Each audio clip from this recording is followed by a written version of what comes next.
प्यारे भैया बहनों, जीएलआर एजुकेशन में आप सभी का स्वागत है। और आज मैं आपके लिए लेकर आया हूँ भौतिक विज्ञान में हमने एक टेस्ट सीरीज़ बनाई है। वो टेस्ट सीरीज़ ये आपकी जो है करीब 2-3 महीने तक मैं इसकी वीडियो बनाता रहूँगा। इसमें कम से कम 100 क्वेश्चन होंगे।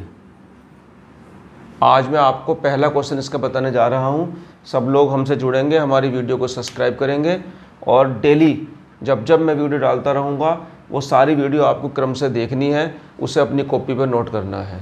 अगर आप लोग ये 100 क्वेश्चन कर लेते हैं तो मैं गारंटी लेता हूँ आप जो है 80+ से ऊपर नंबर लेकर आएंगे। ठीक है, हमारा थ्योरेटिकल जो पोर्शन है वो 70 मार्क्स का होता है और आप कम से कम 55 मार्क्स लेकर आएंगे। ठीक है, तो मैं शुरू करता हूँ देर ना करते हुए। मेरा पहला क्वेश्चन है क्वेश्चन नंबर 1 उस सीरीज़ का मैं सेट डाल दूंगा वीडियो के साथ ही, उसमें कुछ क्वेश्चन होंगे तो उसका मैं क्वेश्चन नंबर 1 आपको बता रहा हूँ। पहला क्वेश्चन है वैद्युत क्षेत्र की तीव्रता।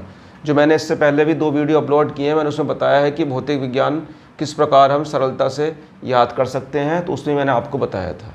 ठीक है, सबसे पहली बात आती है अगर वैद्युत क्षेत्र की तीव्रता का सूत्र क्या है, वैद्युत क्षेत्र की तीव्रता किसे कहते हैं, इस प्रकार से पेपर में आता है और हमें याद ना हो तो फिर भी हम कैसे लिखेंगे। तो उसका सबसे अच्छा तरीका बता रहा हूँ, आप वैद्युत क्षेत्र की तीव्रता हेडिंग डाल लेंगे और पेपर में ही लिखा होता है इंग्लिश में इंटेंसिटी ऑफ इलेक्ट्रिक फील्ड कहते हैं इसे। ठीक है, उससे क्या होगा, उससे जो सामने वाला होगा उस पर प्रभाव पड़ेगा कि आप लोगों को इस जो चीज़ आप परिभाषा बताने जा रहे हो उसकी इंग्लिश भी आती है आपको और उसका वैसे भी जानते हो आप। तो अब इतना लिखने के बाद आप क्या करोगे, आपको ये फॉर्मूला याद होना चाहिए F बराबर QE। मैंने पहले ही बताया था आपको। यहाँ हम Q को Q ना मानकर Q0 मान लेते हैं, इसे एक टेस्टिंग चार्ज मान लेते हैं, परीक्षण आवेश। इसी से हम क्या करेंगे, इसी से हम E मुझे निकालना है तो मैं E का फॉर्मूला निकाल लूँगा। E का फॉर्मूला होता है F/Q0। ठीक है, तो हम क्या करेंगे, सबसे पहले हम यहाँ लिखेंगे वैद्युत क्षेत्र की तीव्रता इंटेंसिटी ऑफ इलेक्ट्रिक फील्ड और उसके बाद में हम 3 लाइन छोड़ेंगे, 2-3 लाइन छोड़कर हम फॉर्मूला लिख देंगे सूत्र से। इसे हम रफ कॉपी भी लिख लेंगे। हमें केवल याद कितना करना पड़ेगा, केवल इतना सा याद करना पड़ेगा।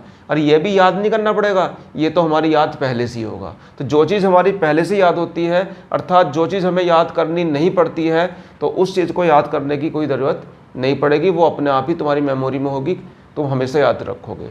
और जो चीज़ याद करनी पड़ती है वो हमेशा रटना विद्या होती है, वो हमें बार बार याद करनी पड़ती है, फिर हम बार बार उसे भूल जाते हैं। तो हम यहाँ से निकाल लेंगे E बराबर F/Q0। मुझे कुछ नहीं पता तो देखो मैंने यहाँ से निकाल लिया।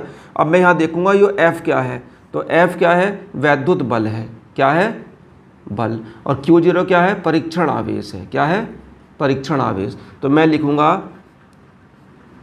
कि वैद्युत बल F तथा परीक्षण आवेश Q0 के अनुपात को किसी बिंदु पर वैद्युत क्षेत्र की तीव्रता E कहते हैं। तो ये तो मैंने इससे बना के लिख दिया, मुझे कुछ नहीं आता था, मैंने केवल बिना याद के लिख दिया। तो ये मैं कहाँ लिख दूंगा, जहाँ मैंने 2 लाइनें छोड़ी थी। और जब आप इसे याद करेंगे तो ये और अच्छा याद हो जाएगा। हम किसी काम को बार बार करते हैं तो उस काम में हमारे और सफाई आ जाती है और वो काम और अच्छे से करना आ जाता है हमें। ठीक है नहीं, तो इसे हम अच्छा करेंगे तो ऐसे लिख सकते हैं, वैद्युत क्षेत्र में, वैद्युत क्षेत्र की तो बात ही चल रही है, वैद्युत क्षेत्र में किसी बिंदु पर रखे, वैद्युत क्षेत्र में किसी बिंदु पर रखे। यो हमें थोड़ा एक्स्ट्रा लगाना पड़ेगा इसमें। वैद्युत क्षेत्र में किसी बिंदु पर रखे परीक्षण आवेश Q0 पर लगने वाला बल, यू देखो Q0 पर लगने वाला बल F तथा परीक्षण आवेश Q0 के अनुपात को उस बिंदु पर वैद्युत क्षेत्र की तीव्रता कहते हैं। बहुत सिंपल है। इसका मात्रक आप यहीं से निकाल लेंगे। तो इसका मात्रक क्या होगा, इसका मात्रक बन जाएगा न्यूटन प्रति कूलाम। क्या मात्रक होगा इसका, न्यूटन प्रति कूलाम। इसमें देखने वाली एक बात यह है कि जैसे हर चीज़ में सुंदरता बढ़ाने के लिए हम कुछ कुछ कर देते हैं। हम केक बनवाते हैं तो नॉर्मली केक बनाने के बाद उसे डेकोरेट करता है, इसी प्रकार से यहाँ भी हम इसकी सुंदरता बढ़ाने के लिए इसकी जो अन्य प्रॉपर्टी हैं वो भी हम बता सकते हैं, जैसे कि यह एक सदिश राशि है। कैसी राशि है? सदिश राशि। प्लस क्यू आवेश के चलने की दिशा वैद्युत क्षेत्र E की दिशा होती है। अगर कहीं हमारे पास किसी न्यूमेरिकल में, किसी आंकिक क्वेश्चन में कहीं धनावेश है और उस धनावेश के लिए हमें वैद्युत क्षेत्र की दिशा ज्ञात करनी है, ये मैं फैक्ट बता रहा हूँ आपको, बहुत कॉमन चीज़ है, ये सबको नहीं पता होती ये बात, इसलिए गलत हो जाता है क्वेश्चन। तो जो धन आवेश होता है, धन आवेश जिस दिशा में चलता है वही दिशा किसकी होगी? वैद्युत क्षेत्र की दिशा होगी। या ऋण आवेश के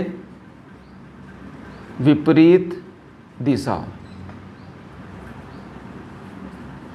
ये बहुत याद कर रखने वाली बात है, ई की दिशा होती है, ये बहुत याद रखने वाली बात है। मान लिया मेरे पास माइनस क्यू आवेश है और वो माइनस क्यू आवेश इस दिशा में चल रहा है। किस दिशा में चल रहा है? इस दिशा में। तो क्षेत्र की दिशा क्या होगी? ये। धनावेश जिस दिशा में चलेगा क्षेत्र की दिशा वही होगी, और ऋणावेश जिस दिशा में चलेगा उसके विपरीत दिशा जो होगी वो क्षेत्र की दिशा होगी। तो बहुत सिंपल है याद करना, इसे आप बहुत आसानी से याद कर सकते हैं। और यदि किसी बच्चे को कुछ नहीं भी आता है, कुछ भी नहीं आता है, इंग्लिश में भी लिखना नहीं आता, वो देख के इंग्लिश में भी नहीं लिख सकता, तो खाली कम से कम इतना जरूर कर सकता है वो बच्चा। कितना कर सकता है कि वैद्युत क्षेत्र की तीव्रता पूछी है तो यहाँ से F बराबर QE, इतना तो याद रखेगा। जैसे कि पोलियो की 2 बूंद होती हैं, तो 2 बूंद से ही हमारी ज़िंदगी बदल जाती है। तो यहाँ से हम क्या करेंगे? E बराबर लिख लेंगे हम Q बटे वो, E बराबर F बटे Q0।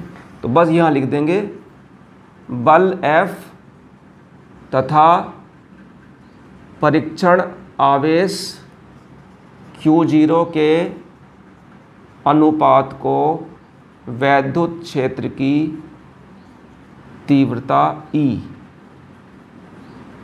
कहते हैं। यह सदिश राशि है और न्यूटन प्रति कूलम। बताओ कितना आसान है, इसे तो आप खेल खेल में याद कर लेंगे।